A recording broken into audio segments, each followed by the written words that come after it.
People of the world, uncle was shouting thief, thief, thief.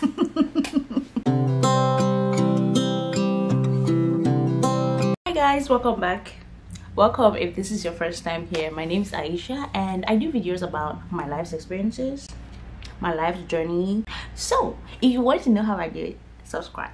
If you want to know how juggling all these things, being a young girl, being a mom, being a wife, being a student, all at the same time in the same book, you have to subscribe. So this video is something that happened to me when I was in my very first year in university back in Cameroon. So it was a Saturday, I think. I'm not sure, but the crisis had already started. So if you were in Boya at the time, you know that every day was almost like a Saturday because things just became different. People were not going to school, everywhere was just in chaos. So that day, I don't remember if it was a Saturday, but it seemed like it. I don't know if it was a Saturday or was a holiday. No, I think the crisis had started then. But anyways, everywhere looked like a Saturday on that day. I was doing laundry, or I had just finished doing laundry before the incident.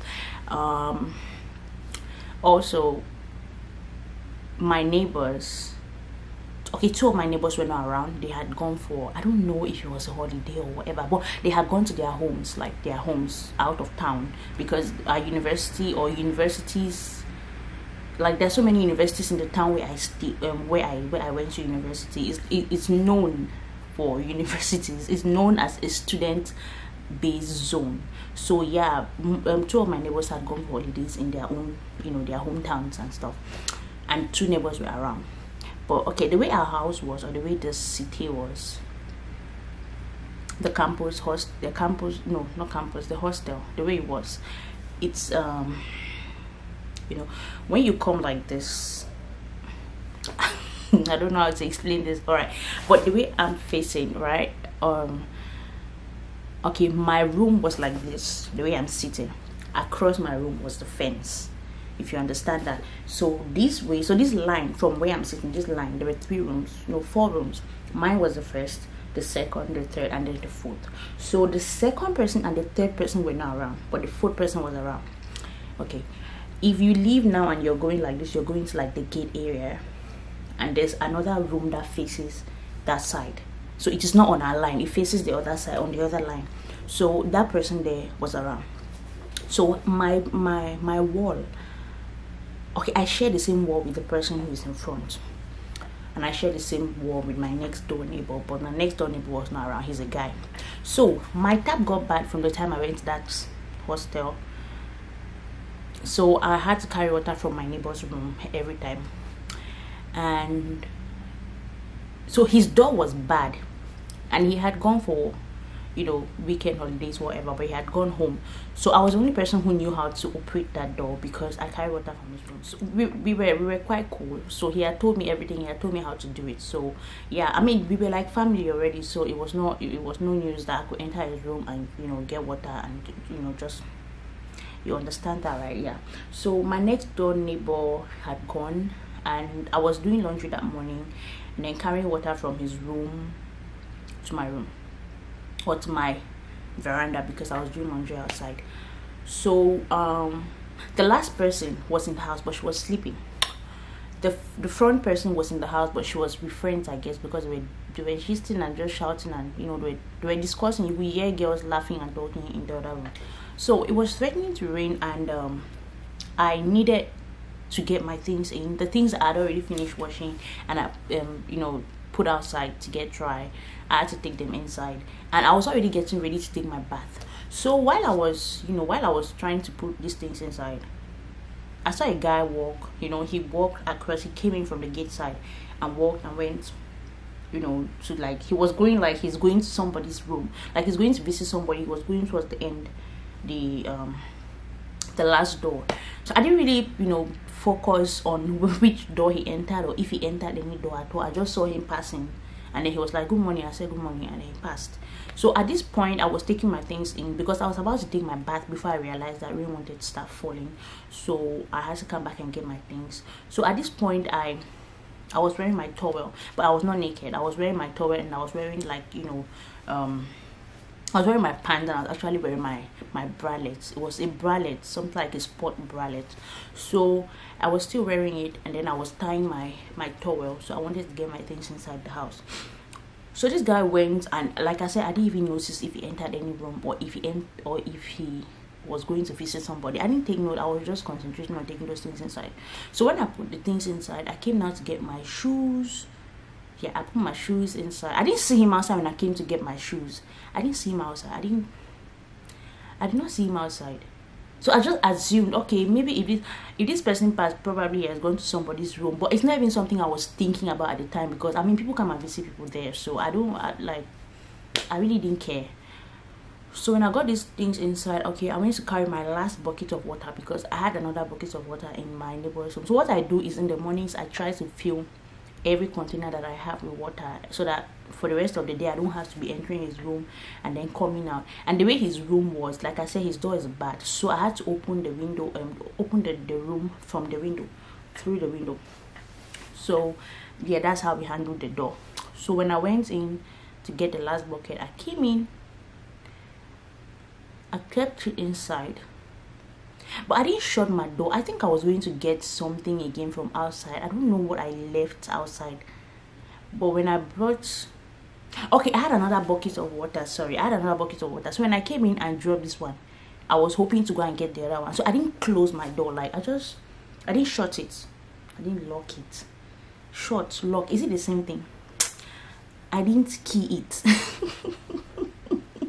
Okay, I did not key my door. Okay, what happened is I just shut the door, because I mean, I was going back outside. There's no point keying my door, and then I was not a stranger in my own house. So yeah, I just shut the door and then came to keep the water inside. And I heard somebody push my door, because my door made noise. It made noise when you open it. When you close it, it's like pulling itself on the floor. So when I heard that push, see, everything in me skipped. I was so scared. It was so scary. I like, something made me fear so badly. And then I was in the bath. I just dropped the water just as I set my head out the door. Like, holy Jesus. See, this same guy who was wearing all black, he was wearing like black jeans, he wore a black shirt and a black black jacket shirt kind of. He wore a black t-shirt and a shirt jacket kind of thing, and then he wore black cap. See, I don't even know his face. I didn't see his face in that outfit. The only thing in my head now was, Jesus, what does this boy want to do? You know, like, he came at me. Immediately I sent my head out my bathroom, like he just entered the... See,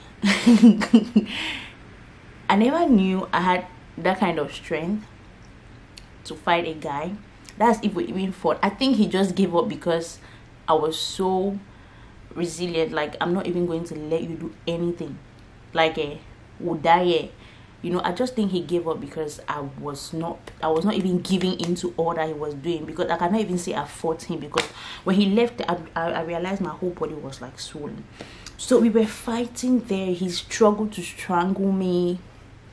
He was struggling to strangle me. He was struggling to hold my mouth. See, he shattered the towel. And then the towel fell down. But you know, the towel was down, but he could not do anything because I was not let. See, it's like, would I hold her mouth to stop shouting? Or would I kill her? Or would I just rape her? Or like, what would I do? I think that's what was going through his mind, because I was not even letting him do anyone. I was shouting, Jesus, Jesus, Jesus. Okay, the funny thing now is my front neighbor, like I said, we share the same wall. Okay, now I'm saying this way. Okay, this way. I think this is where I started explaining. Okay, she's in front. So my bath was like this, and then the wall we shared was here. So we were fighting on this wall and fighting, and then, you know, normally if you're in your room and people are fighting, let me say, if you're sharing a wall with another neighbor and something is going on there, you would definitely be hearing, especially if they are hitting the wall. So I think they heard somebody hitting the wall, and then, you know, then she started hitting the wall back. I think that's what scared him, probably.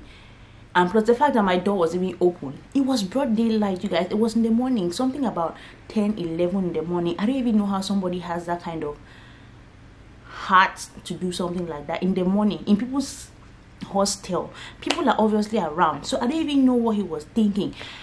See, you guys, we fought there for about 15 to 20 minutes. I don't know what my neighbor was thinking. Probably she thought, okay, maybe this girl has a boyfriend and they are fighting or something. But I don't know, maybe that's what she was thinking, because it took them time to even, you know, come. And by the time they came, he had already.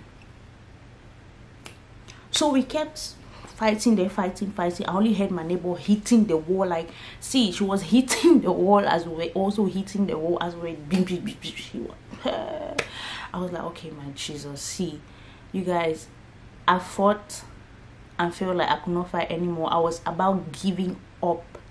See, I was at the point where now I'm just like, if this boy will kill me, let him kill me. I don't know. I just don't even have the strength anymore. I was just at that point, you know, my head was already like, I don't know, like, see, I don't know what was happening, but it's like I was not even seeing clearly anymore, because this guy was struggling. Like, he was hitting me with male hands, and I was there with my, I don't know what to call it.